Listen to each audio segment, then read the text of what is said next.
Happy Halloween, my amigos. I have a spectacular memory of the month that I'm ready to share. Stay tuned, we'll get right into it.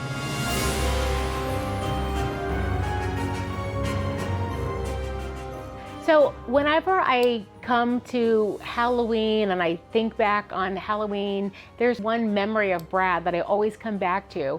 And we were living in California at the time, and Brad was maybe like 4, and it was really the first year he was kind of interested in going out trick-or-treating, and we actually went down to my mom and dad's house. So we were trick-or-treating in the neighborhood that I grew up in and that I used to trick-or-treat in. It was just a really great neighborhood. So came down, with my older son Ryan, and I don't remember what the kids were dressed up as, but I remember just going door to door, and Bradley for the first time being interested in wearing a costume.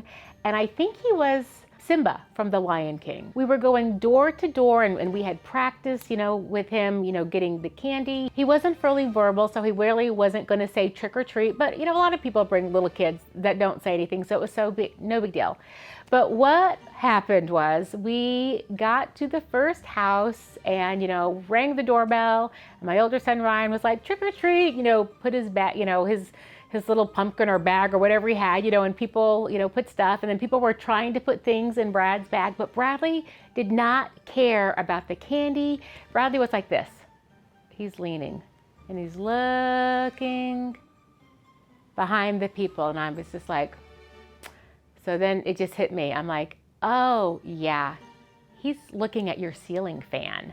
Like, Bradley did not care about the candy. He just wanted to see if anybody had any ceiling fans in our house. He wasn't taking pictures of ceiling fans at the time, but he still really loved ceiling fans. So I just said, oh, he's just really interested in your ceiling fan. My son has autism and he just really likes ceiling fans. So again, you have to think about this. This was like maybe 1994. The only reference most people had to go on with autism was the movie Rain Man that had come out 6 or 7 years before. The prevalence of autism was probably like 1 in 10,000 at the time, and so again, just not really kind of knowing what autism was. But I just kind of remembered like but most people being like really gracious, like stepping aside and saying, oh yeah, like I have a ceiling fan, and you want to come in and look at it? And he would kind of walk in and look at it, and it's like, okay, Brad, say thank you, and he'd wave, and we'd leave. I was so excited, like, yes, he wants to participate in Halloween, he wants to wear the costume, he wants to do something kind of typical like his brother, but quickly realizing like, nope, it's a little bit of an ulterior motive. He could have cared less about the candy.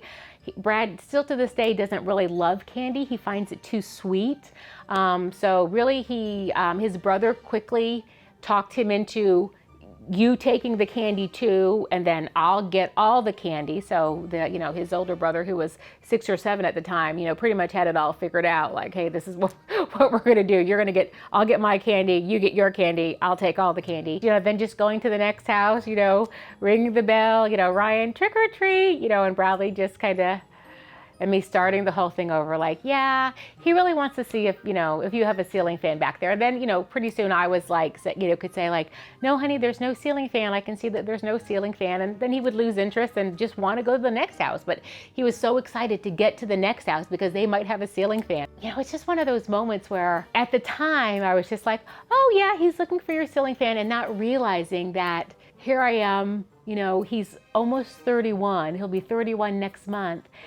Just thinking like, I've spent the last 26 years of my life explaining he has autism and he likes ceiling fans to people. Like, how many times has that come out of my mouth? And just like, that was the very beginning, and not knowing like, girl, get ready, you have a lot of ceiling fan stories and explaining to do. But it just it's just Brad. It's just been a part of life with Brad. Just explain to people like, yeah, he's got autism. A lot of people with autism have a special interest. His ceiling fans. He'd really like to take a look at your ceiling fan. And again, most people being like, oh, okay. And, being, really kind of gracious. Sure. Of course, some people kind of being like, giving us kind of the rude exasperated, non-understanding look, but again, so very few and far between. So for parents out there who are bringing their children trick-or-treating, and maybe this is just maybe the first year or the second year and your child with autism hasn't experienced trick-or-treating, just remember that this is supposed to be fun. Make sure it's fun for him or her. Maybe they will tolerate a little bit of a costume.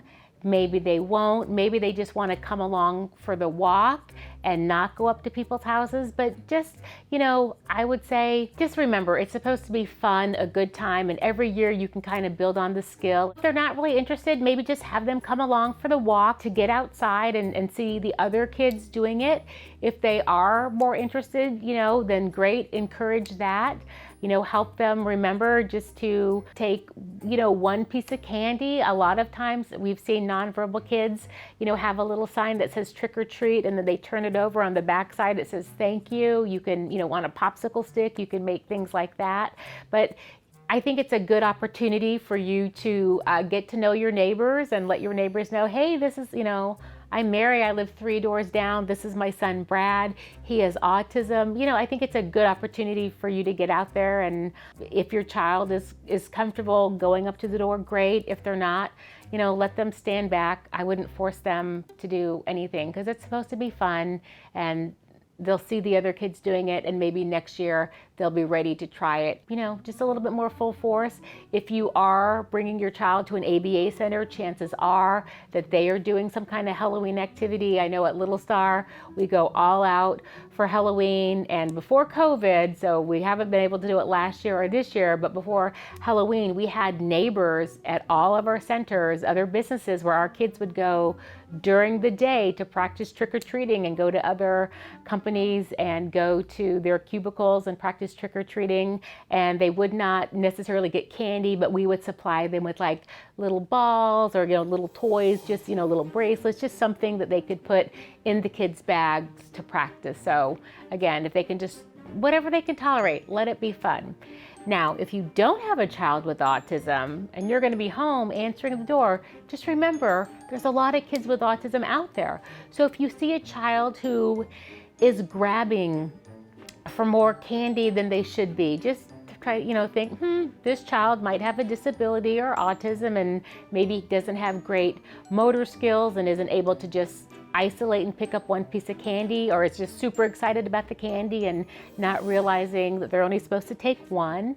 You might see a child that you think, this kid is like way too old to be trick-or-treating. Again, it could be, an older child with a disability, and even though he's 15, he still really enjoys activities, of younger kids. And if he still maybe enjoys trick-or-treating and his parents want to bring him out, be kind of open-minded to that. Some kids might not say anything. They just might put their bags out. Remember, they could be a nonverbal child. Don't necessarily think that they're just being rude or greedy. So again, just kind of keep an open mind to remember there's a lot of kids and other disabilities that are out there that hopefully are out enjoying Halloween with all their typical peers. So I'm wishing everybody a happy and safe Halloween. Have a great time. If you have some cute photos of your children on Halloween, please tag us. We'd love to see them and share them. Have a great holiday, and I'll see you next month. Bye.